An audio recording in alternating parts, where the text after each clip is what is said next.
CSK fans முட்டாள் ஃபேன்ஸா இல்லை RCB fans முட்டாள் ஃபேன்ஸாக எனக்கு ஒன்றுமே புரியல.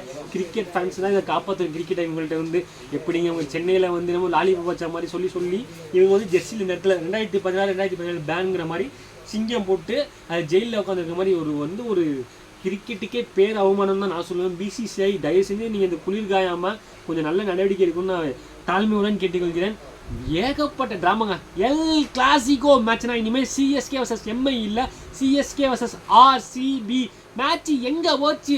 என்னை பொறுத்த வரைக்கும் மேட்ச் டர்னிங் பாயிண்ட் ஏகப்பட்டது இருந்துச்சுங்க. பட் நான் ஒரே ஒரு பாயிண்ட் தான் சொல்லுங்கள். சுயாஷ் சர்மா 18வது ஓவர் போட்டாருங்க, வெறும் 6 ரன் கொடுத்தாருங்க. 3 ஓவருக்கு 35 அடிக்கணும் அப்படிங்கிற பட்சத்தில் ஒரு லெக் ஸ்பின்னர் 6 ரன்னுக்கு போட்டார். வேற லெவல் ஓவர். மேட்ச்சு எங்கே போச்சு, அங்கேயே போச்சுங்க. ஆக்சுவலாக நல்ல மேட்ச்சு. கோலி இந்த மாதிரி அடிப்பாரான்னு சொல்லி ஸ்டார்ட் வேறு லெவலு. பில் ஷாட்லாம் ஞாயிறுக்கு நான் பெத்தல் வந்து ஆடி கொடுத்தாரு. மறுபடியும் படிக்கல் அஜர் படித்தாரில் எதுக்கு இருக்காங்கன்னு தெரில.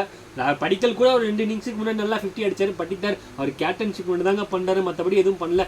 ரொமோரியோ செப்பர்டு வேற லெவலில் ஃபினிஷிங் கொடுத்தாருங்க. 200+ சேசபிள் தான். ஆயுஷ் மாத்ரே இந்த ஐபிஎல் எனக்கு ரொம்ப ரொம்ப ரொம்ப பிடிச்சிருங்க. ஏன்னா யங்ஸ்டர்ஸ் நல்லா பர்ஃபார்மன்ஸ் பண்ணுறாங்க. 94 இருக்கும்போது அவர்கிட்ட மனசு கொஞ்சம் கஷ்டமாக இருந்துச்சுங்க. என்ன பண்ணுறது, ஜடேஜா அன்றைக்கி வேறு லெவலில் ஆனார். சிஎஸ்கே ஃபேன்ஸுக்கு இது நல்ல மேட்சாக தான் இருக்கும். ஒரு 2 ரன்னில் தோக்கலாம் பெரிய விஷயம். ஆனால் வெற்றி தோல்விங்கிறது தோல்வி தான், அதை அக்செப்ட் பண்ணி தான் ஆகணும். ஏகப்பட்ட ட்ராமாங்க இந்த மேட்ச்சில். எனக்கு தெரிஞ்ச இந்த இங்கே கேட்சை பிடிச்சி கையில் இருக்குன்னு வச்சுட்டு கையெடுத்தா நம்பாங்க மாதிரி கேட்சை விட்டாரு. என் வாழ்நாளில் அந்த மாதிரி நான் கேட்ச் விட்டு நான் பார்த்ததே கிடையாது. பாகிஸ்தான் கேட்ச் விட்டு பார்த்துருக்கேன், ஆனால் இந்த மாதிரி கேட்ச் விட்டு பார்த்ததுல கோலி கோல் விட்றாருங்க. என்னங்க நீங்கள் இந்த ஃபுட்பாலில் கோல் கீப்பர் இப்படி போவாங்க பாலுக்கு, அப்போதைக்கு இப்படி உள்ளே போகிறோம். அந்த மாதிரி நீங்கள் எவ்வளோ பெரிய வேர்ல்டு கிளாஸ் ஃபீல்டருங்க. அப்படி இருக்கும்போது அந்த பாலை ஜட்ஜ் பண்ண முடியல, கோலியால் ஜட்ஜ் பண்ண முடியாது. நீங்கள் சொல்லலாம் லைட் இஷ்யூ அந்த இஷ்யூனா நீங்கள் வந்து ஃபேன் சொல்லலாம். பட் தப்பு பண்ணால் யாராக இருந்தாலும் தப்புன்னு தாங்க சொல்லி ஆகணும்.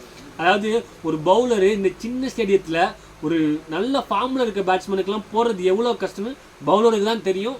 அந்த பவுலரின் வலிமை அவருக்கு மட்டும் தான் தெரியும். இருந்தாலும் யாஷ் தயால் நல்லா போட்டாருங்க. அந்த 18, 19, 20 3 ஓவர் நறுக்குன்னு போட்டார். அஜட் படித்தார். கேப்டன்ஷிப்பையும் பாராட்டி தான் ஆகணும். பட் அந்த ரிவ்யூ குட்டி ஏபிடி நீங்கள் தாங்க சிஎஸ்கேல பெஸ்ட்டு பவர் ஹிட்டர். அப்படி இருக்கும்போது என்னங்க நீங்கள் வந்து இம்பேக்ட்டு எல்லாமே ஹிட்டிங்கு ப்ளம்மாக இருந்தால் கூட நீங்கள் ரிவ்யூ எடுத்துருக்கணும் அந்த மாதிரி ஒரு ஸ்டேஜில். பட் அதை விட்டுட்டிங்களேங்க. டைம் போச்சா என்னன்ட்டு எங்களுக்கு லேப்டாப்பில் நாங்கள் மேட்ச் பார்த்தோம், அதில் டைம் டிஸ்பிளே ஆகலை.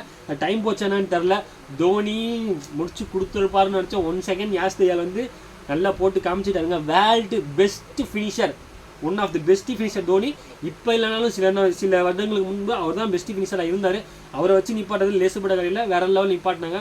பட் சிக்ஸர் தூபே எப்படிங்க எப்படி மேட்ச் இப்படின்னு மாறிக்கிட்டே இருந்துச்சு. எனக்கு அந்த லோபா 6க்கு அப்புறம் கண்டிப்பாக கம்ஃபர்டபுளாக ஈஸியாக ஜெயிச்சிருவாங்கன்னு நினச்சேன். பட் ஜடேஜாவோட நாக்கு இருக்கேங்க, வேற லெவல் நாக்குங்க. ஜடேஜானா யாருன்னு காட்டினாங்க. சில பேரும் சொல்லிட்டு இருந்தாங்க அவர் பாலுக்கு பாராது. என்னங்க 3 மேட்ச் இறக்கி விட்டாங்க. 4th டவுனுக்கு 2 டவுன் இறக்கி விட்டாங்க. 3 மேட்ச்சில் ஒரு மேட்ச் பெஸ்ட்டாக பர்ஃபார்ம் பண்ணார்ல, அதுதாங்க ஜடேஜா. நீங்கள் வந்து ஜடேஜா தோனி எல்லாம் நீங்கள் என்ன இது பண்ணாலும் அவங்க காட்டிக்கிட்டு தான் இருப்பாங்க. எஸ், பட் சிக்ஸர் தூபே முடிச்சு கொடுத்துருக்கலாம். மேட்ச் அங்கே விட்டாங்க. ஜடேஜாவை போராட்டம், ஆயுஷ் மாத்ரே அவங்களாம் வந்து போராடினாங்க. அவங்களுக்காக ஜெயிக்க முடியல. என்னை பொறுத்த வரைக்கும் இந்த மேட்ச்சில் மேட்ச் நான் கண்டிப்பாக ஆயுஷ் மாத்ரேக்கு தாங்க கொடுப்பேன். ஏன்னா 200+ சேசபிள். நீங்கள் சொல்லலாம் சுயாஷ் சர்மா நல்லா போட்டார், அவருக்கு கொடுக்கலாம். லுங்கிங்க 2 விக்கெட் நல்லா கொடுக்கலாம். கோலி வேற லெவலில் ஸ்டார்ட் பண்ணார், அவருக்கு கொடுக்கலாம். ரொமேயோ செப்பர்ட் வேற லெவலில் ஃபினிஷ் பண்ண அவருக்கு கொடுக்கலாம். பட் ஒரு சின்ன பையங்க 17 வயசு பையன் இந்த மாதிரி மதர் ஆஃப் லீக் ஐபிஎல்ல வந்து பர்ஃபார்ம் பண்ணும்போது அவர் நம்ம சப்போர்ட் பண்ணி ஊக்குவிக்கணுங்க.